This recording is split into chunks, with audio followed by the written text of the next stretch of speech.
अस्सलामुअलैकुम। तमाम आलम इस्लाम को मेरा प्यार भरा सलाम। मैं आपका मेज़बान अनवर हुसैन खलीफ़ा। ये रिक्शा का सफ़र है। हमारी पार्किंग से हम जाते हुए शेख सलीम चिश्ती की बारगाह में।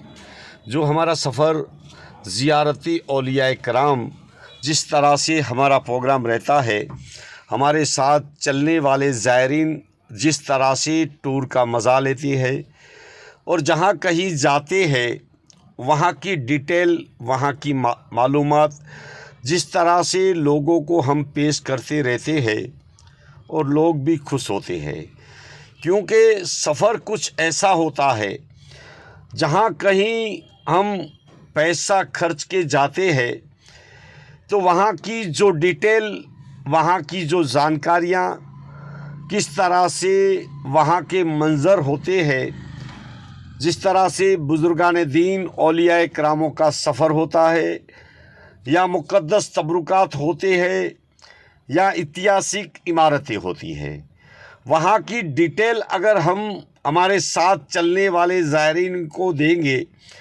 तो इंशाअल्लाह यकीनन लोग खुश हो जाएंगे।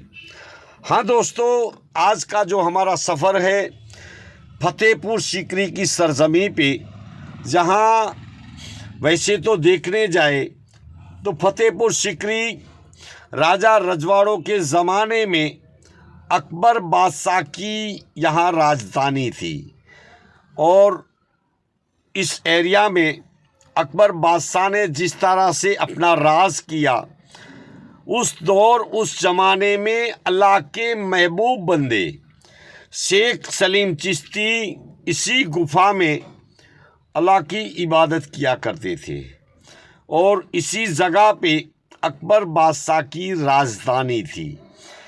हाँ दोस्तों, इस तरह से मैं आपको मंज़र बताने की कोशिश करता हूँ। ये फतेहपुर सीकरी का एरिया है, यहाँ अकबर बादशाह की राजधानी है। ये वाइट कलर में आपको जो गुंबद नज़र आता है, ये शेख सलीम चिश्ती का दरबार है। ये दरबार कुछ इस तरह से बनाया गया है।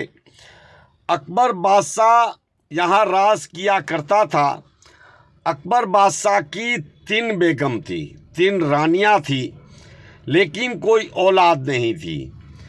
तो योधा बाई ने अकबर को कहा, हमारे घर पे औलाद नहीं, इसी गुफा में एक अल्लाह का महबूब बंदा आराम करता है, तो हम उसके पास जाएंगे, दुआ करवाएंगे। तकब्बर और अभिमानी बादशाह, जो एक खुद का दीन रचा था, जिसका नाम इसने रखा था दीन इलाही, लेकिन सरहंद शरीफ इमाम रब्बानी ने, मुज्जिद्दीन अल्फ़सानी ने अकबर बादशाह को रास्ते पे लाया था और कहा था, तू अपना दीन इलाही की चर्चा करता है, लेकिन मेरा रब एक है, वो है पाक परवरदिगार, इसके अलावा कोई रब नहीं।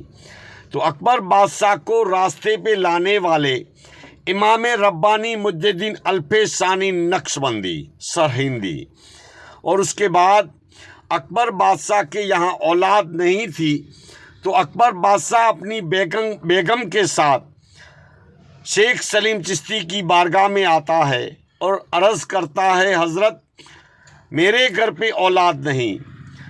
तो शेख सलीम चिश्ती ने कहा, तेरे नसीब में औलाद नहीं।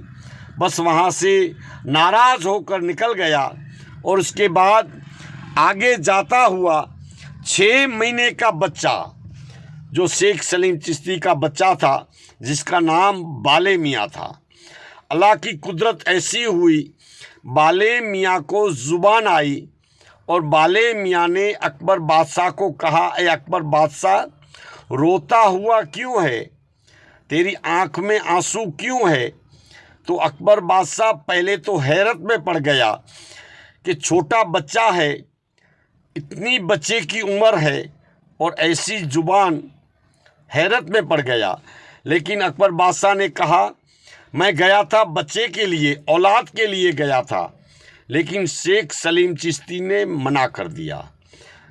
तो बाले मियाँ ने कहा, अब तुम जाओ मेरे अब्बा के पास, उनको कहो मेरे नसीब में औलाद नहीं, लेकिन आप तो अल्लाह के वली है। अगर आप दुआ करेंगे, हाथ उठाएंगे, तो अल्लाह पाक अरसे आज़म पर सुन लेगा आपकी।